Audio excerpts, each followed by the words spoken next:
Memórias de uma escola. Bem-vindos a mais um episódio de Retrosarco, Memórias de uma Escola. Hoje temos dois convidados muito especiais. Dois dos maiores pensadores da história regressaram para iluminar a sua sabedoria. Platonto e René Descontos. Bem-vindos ao nosso podcast. Agradeço o convite, meu caro anfitrião. Que o amor pela sabedoria nos guie nesta conversa.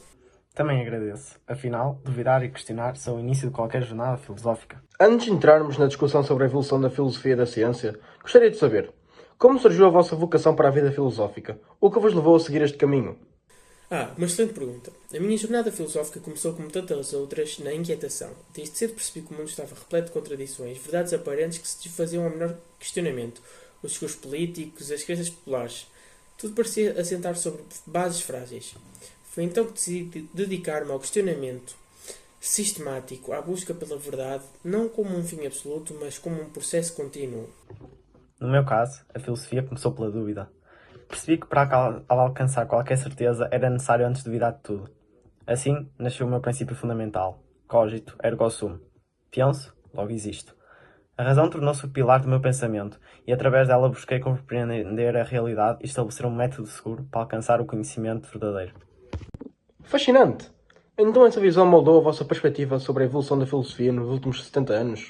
Sem dúvida, nos últimos 70 anos a filosofia viu-se desafiada e enriquecida pelo avanço do conhecimento científico. Se outrora o pensamento metafísico tentava compreender a essência da realidade sem recorrer à experiência empírica, hoje reconhecemos que o conhecimento progride precisamente pela sua refutabilidade, tal como defendia Karl Popper. No entanto, o crescimento da filosofia não se deu apenas pelo impacto da ciência, também foi moldado pelas correntes existencialistas, pós-modernas e analíticas que, de diferentes formas, questionaram os limites do conhecimento e a estrutura do pensamento racional.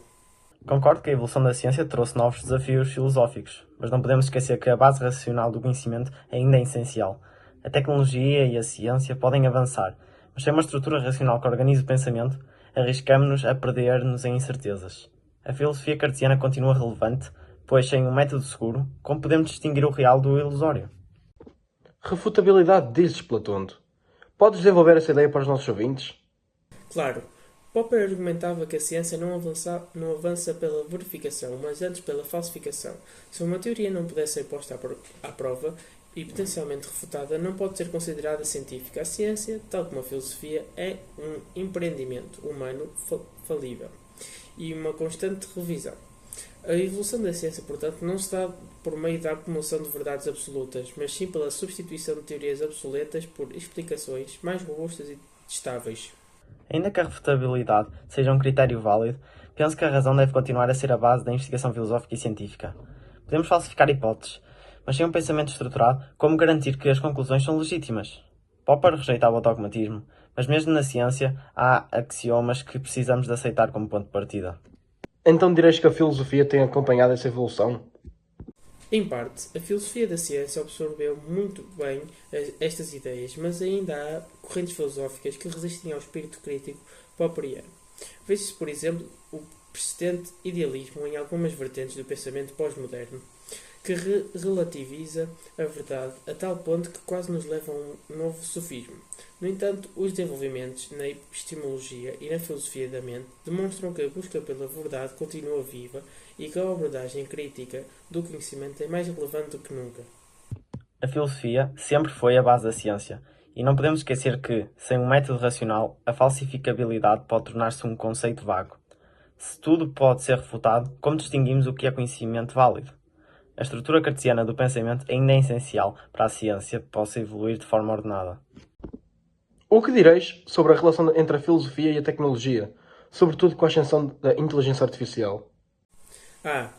Eis um campo fascinante. A inteligência artificial levanta questões profundamente filosóficas sobre a natureza da mente, da consciência e do próprio conhecimento. Voltamos ao velho debate entre racionalismo e empirismo. Pode uma máquina, por meio da experiência, adquirir conhecimento da mesma forma que um ser humano? Popper diria que uma teoria robusta da mente deve ser falsificável, mas como testamos a falsidade de consciência artificial? Eu diria que sem uma base racional não podemos jamais afirmar que uma máquina tem consciência. Podemos programá-la para simular o pensamento, mas se não houver um cogito, uma consciência reflexiva, A inteligência artificial será apenas um reflexo do pensamento humano e não um pensador autónomo.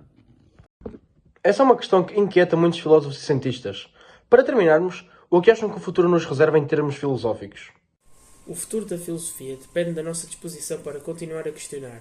O método crítico é a nossa melhor ferramenta contra o dogmatismo e a estagnação do pensamento. Se algo que Popper nos ensinou é que devemos aceitar a incerteza como parte do processo de descoberta. O progresso só acontece quando nos permitimos errar e aprender com os erros. A dúvida e a razão continuarão a ser os pilares da filosofia. A tecnologia avança, a ciência evolui, mas sem um pensamento estruturado caímos no caos. O futuro da filosofia dependerá da nossa capacidade de encontrar um equilíbrio entre a razão cartesiana e a abertura ao progresso científico. Palavras sábias. Platonto e René Descontos. Foi um prazer ter-vos connosco. Espero que possam voltar para mais debates filosóficos. O prazer foi meu. Que a dialética continue a iluminar-nos. Igualmente, que a razão e a dúvida nos guiem. E com isso, terminamos mais um episódio de Retrosarco Memórias de uma Escola. Até à próxima!